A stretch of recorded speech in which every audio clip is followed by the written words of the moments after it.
Vivek Ramaswamy, welcome back to Newsmax. How are you?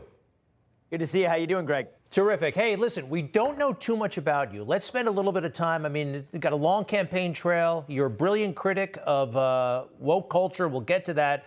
But tell us a little bit about yourself. You grew up in Ohio, brothers, sisters. Tell us a little bit of your story, please. Yeah, absolutely. Born and raised in Cincinnati, Ohio. I went to the East Coast for college and law school. I ended up starting a biotech company in New York called Roivant. Built that as CEO for 7 years. Worked on a number of drugs. 5 of them are FDA-approved medicines today. One of them is actually a drug for prostate cancer. But I stepped down from my job as a CEO to focus on this different kind of cancer, this cultural cancer that threatened to kill the American dream that allowed me to achieve everything I ever had in my life. And that was this new secular religion that said your identity is based on your race and your gender and your sexual orientation. That's different from everything my parents taught me, who came to this country legally through the front door, followed the rules, actually raised 2 kids. My brother and I both actually went on to found companies that helped thousands of Americans.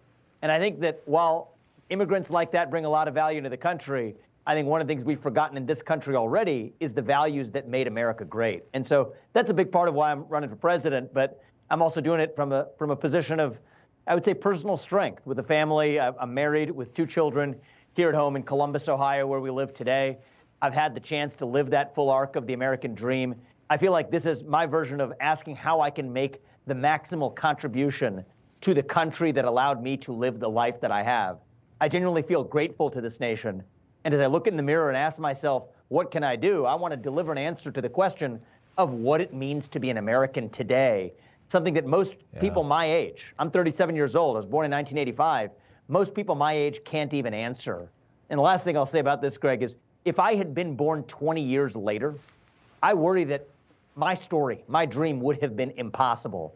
And I'm running for president to revive that dream.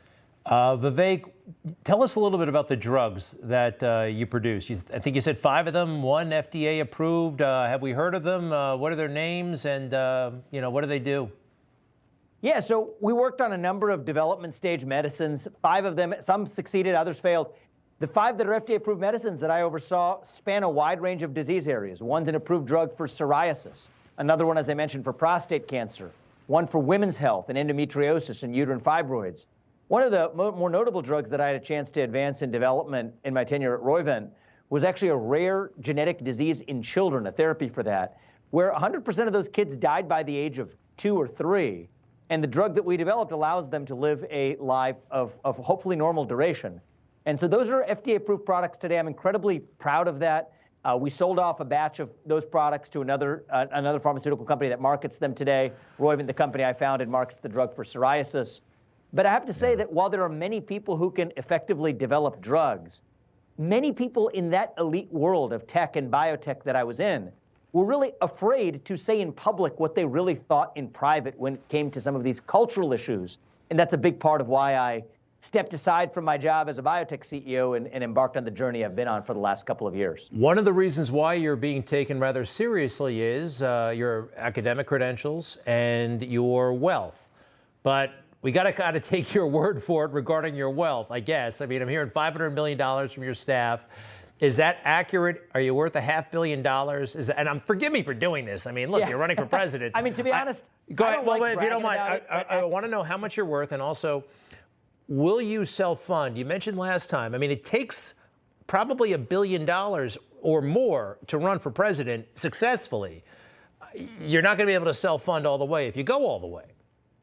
That's right. And so first of all, I am in this race to go all the way. You don't run for president to do it lightly. There's plenty of other ways to have an impact.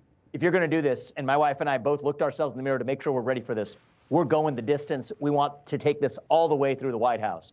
Now, that being said, I have lived the full arc of the American dream, as I said, and I won't apologize for it. Yes, I think those estimates are correct, and actually you can look it up publicly. But I don't like bragging about that. And I also don't think it's the highlight of my campaign and why it should get attention, because I think the thing that distinguishes this campaign, Greg, is that, and I think you know this, I've written 3 books in the last 18 months. 2 of them are published. One of them was the most influential text in influencing the conservative movement's path on fighting woke capitalism. I'm proud to see the governors and other policymakers who have since become the foot soldiers in this battle. But that's a big part of why I'm doing this. Not because I've made a lot of money, not because I know how to run a business, Yes, those things are true, but everyone has their accomplishments. I'm not even running on my biography. I'm running on a vision that I have for this country, and it's not somebody else's vision.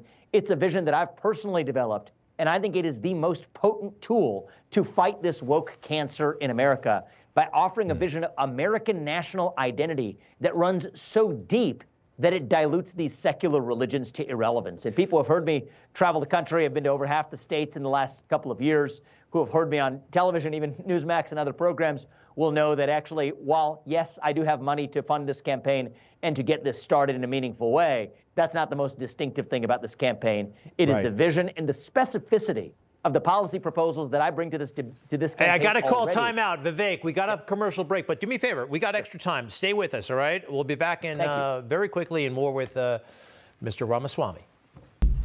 We're back with Vivek Ramaswamy. He's running for president as a Republican for the 2024 nomination. Welcome back. All right, a couple more quick things, and then big picture stuff. Vivek, how do we know you're not the next Pete Buttigieg? Now, there are some comparisons, right? You know, you both have the intellectual acumen.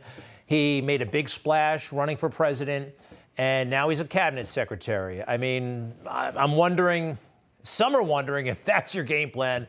Were you at all inspired by him and what happened to him? Because I could kind of see some comparisons.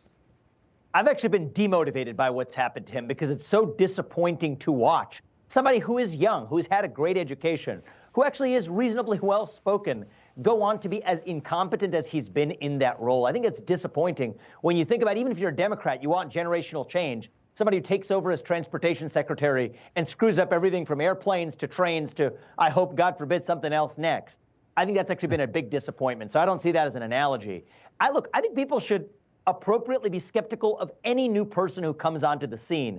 But the people who have been following me most closely, I'd encourage you to follow the message, exactly what I've said. And I think that we live in a complicated moment where the threats to liberty are not just about big government. It's about a hybrid of big government and big business that together are more powerful than either one alone. And China then getting in on that game too. I have been, I believe, the leading voice in America in pointing out how that works with specificity so we can solve that problem.